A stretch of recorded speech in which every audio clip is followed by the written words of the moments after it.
Like a fine wine heading into a contract year, look at these numbers from Willie Nylander. This year he's averaging 1.42 points per game, well ahead of last year's total of 1.06 points per game. Top 5 NHL scoring going into Thursday night's action. So that's who we're going to talk about with the host of Overdrive on TSN Radio, the very popular Brian Hayes, our good buddy. Brian, our other good buddy, Pierre LeBrun, reporting that the Leafs and Nylander appear to be close on an 8-year deal, somewhere around $11 to $11.5 million a season. Hazy, that's David Pastrnak money. How do you feel about those numbers for Willie Nylander? Yeah, those are massive numbers, Jay, and I'm trying to adjust here because 3 or 4 months ago we were talking maybe single digits. Is it 9, 9.5? Maybe it gets into 10. At no point was I anticipating David Pastrnak numbers, and I think the way to look at this is really there's two answers to it from my standpoint.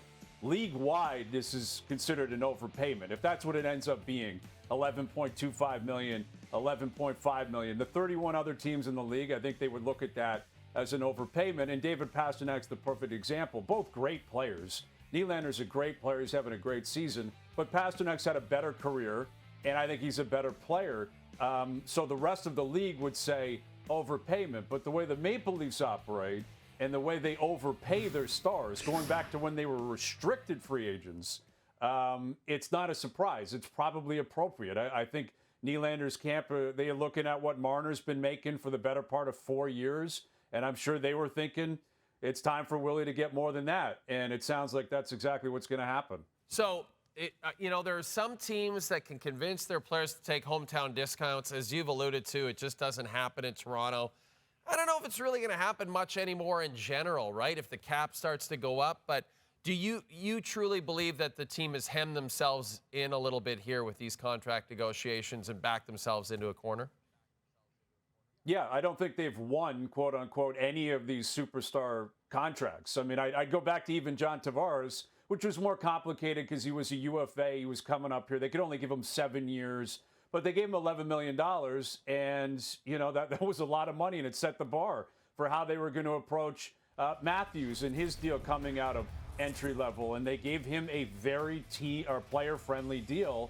And the most recent Austin Matthews contract, a very player-friendly deal. Mitch Marner's last contract, very player-friendly. And it sure sounds like William Nylander is going to be the same. Now, I will give credit to Nylander for going on 8 years. It's an 8-year contract, something Matthews was not willing to do. And it's not superstar players don't deserve big money, Jay. I mean, we all concede that. They're all worth a lot of money, and they're all great players.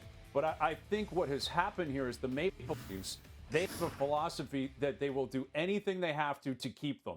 And they are terrified to lose any of them. They are stubborn to this philosophy that the core four can and will win. So what it's done is given so much leverage to the players, and the players won't budge. The players clearly are not willing to give a discount and not willing to throw anything back to the team for them to spend in other areas.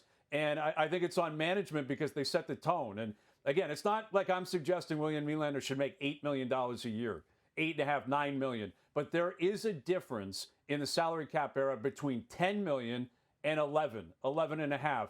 It's a math equation. That's what we deal with in a hard salary cap world. Every dollar counts, and I think they're just going to give in to Willie here. They gave in to Austin. They gave in to Mitch Marner in the past, and I don't think it's good for team building. And obviously, they haven't won anything in the playoffs either to suggest that they should continue to go down that road. The good news, though, Hazy, is that Martin Jones is playing like the second coming of Tretiak here on this road trip. You come into the road trip, you've lost 3 straight. You win back-to-back games in the Los Angeles, Orange County area. But that Leafs goaltending situation's still murky. You got Ilya Samsonov trying to rebuild his game. You've got Joseph Wall still nursing that ankle injury. What's your level of concern right now, even with Jones playing so well? What's your level of concern with the Leafs between the pipe situation, Brian? There's still a pretty significant level of concern here, Jay, but it's nowhere near as nuclear as it could be. If you had told me 3 months ago they'd be in a situation where Martin Jones was playing back-to-backs on the road and Dennis Hildeby was his backup, I'd be thinking and suggesting the Leafs were in serious trouble. But Martin Jones, as you just pointed out, has been massive for them.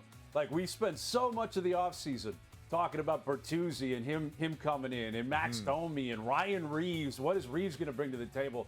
And there's Martin Jones sliding under the radar, fully expected to be the third-string guy, which he was. Uncertain if he'd get through waivers, which he did. And it's turned out to be the most significant signing of the Brad Treliving era so far, and the most significant signing of the offseason, because I can't imagine where they'd be right now if it weren't for Martin Jones, because Samsonov had to go.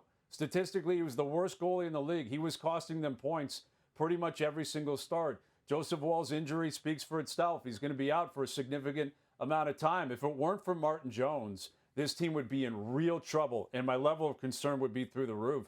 But he has been so good. Like, his stats have been so good. The eye test has been there. He's playing with confidence. Maybe we shouldn't be that surprised. He's a veteran. He's been around the block for a long, long time. But when you think third-string guy, you do not equate that to this level of success. So Martin Jones has basically saved them this point, and I would expect they'll continue to ride him once you get Joseph Woll back. You're talking Woll, Jones. I don't know what it means for a Stanley Cup pursuit, but in terms of the regular season, having Martin Jones around has been massive. And the Leafs California road trip will end in San Jose on Saturday against one of Martin Jones's old teams. Brian, can you stick around? Because, as you know, the NFL regular season wraps up this weekend.